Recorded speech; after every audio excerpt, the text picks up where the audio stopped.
Retenir les mains de son bébé pour les premiers pas, déjà il faut vous dire en tant que parent qu'il n'y a pas d'urgence à ce qu'il marche. Finalement la marche c'est pas un apprentissage, finalement c'est une acquisition. Donc ça veut dire qu'on ne va pas apprendre à l'enfant à marcher, donc c'est une acquisition qui va se faire par la maturation neurologique du cerveau. Donc si on n'est pas dans le cadre d'un trouble, voilà, notre enfant il va marcher. On a une grosse fenêtre pour la marche, c'est-à-dire qu'on a des enfants qui vont marcher à 9 mois, des enfants qui vont marcher à 18 mois. Vers 18 mois, on se dit, bon, ils ont peut-être besoin d'un petit coup de pouce, mais en tout cas, il n'y a pas d'urgence à ce que votre enfant marche. Nous, en psychomote, on préfère largement avoir un enfant qui a marché à 16, 17 mois, mais qui avant est passé par du 4 pattes, par du rampé, qui sait tenir, qui a su réussir à tenir assis tout seul, parce que c'est des acquisitions qui sont hyper nécessaires, notamment sur les premières coordinations. Alors que parfois on a des enfants qui vont marcher à 9 mois mais qui n'auront jamais fait de 4 pattes et tout ça.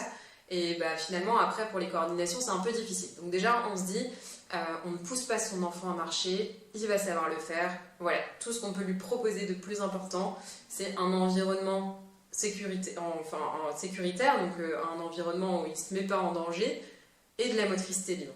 Donc voilà, donc on ne le pousse pas, donc on ne tient pas les mains de son enfant, il va savoir le faire. On ne met pas de youpala ou de trotteur. Pourquoi? Déjà, notre enfant, il va avoir besoin de ses mains pour se rééquilibrer. Au début, quand on voit les enfants commencer à marcher, ils ont leurs couches, ils ont leurs grandes jambes qui sont écartées. Et souvent, ils ont les bras, ce qu'on appelle nous les bras en chandelier. Donc du coup, ils vont un peu commencer à s'équilibrer avec tout ça voilà, écarté. Et puis après, ça va se réduire, les jambes vont se rapprocher, les pieds vont se rapprocher. Mais du coup, pour l'instant, ça lui permet de s'équilibrer. Et donc, si on tient les mains de son enfant, il ne va pas y avoir ces sensations d'équilibre. Pareil, si on met notre enfant dans un youpala, il ne pourra pas tester, s'équilibrer, tester les textures et tout ça. Il ne verra pas ses jambes.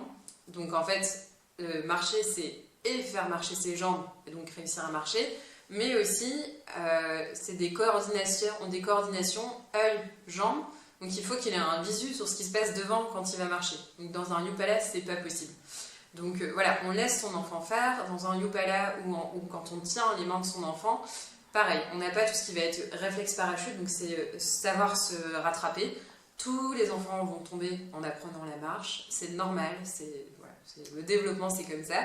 Par contre, s'il n'est pas dans des bonnes conditions pour apprendre à marcher, donc c'est-à-dire si on ne le laisse pas faire seul, il ne va pas avoir ce réflexe parachute de mettre ses mains comme il faut, donc il va mal tomber. Plus tard, c'est des enfants qui, quand ils vont chuter en récréation, ils vont mal retomber. Ils ne vont pas avoir ce réflexe parachute, ils vont plus vite se faire mal au visage, voilà.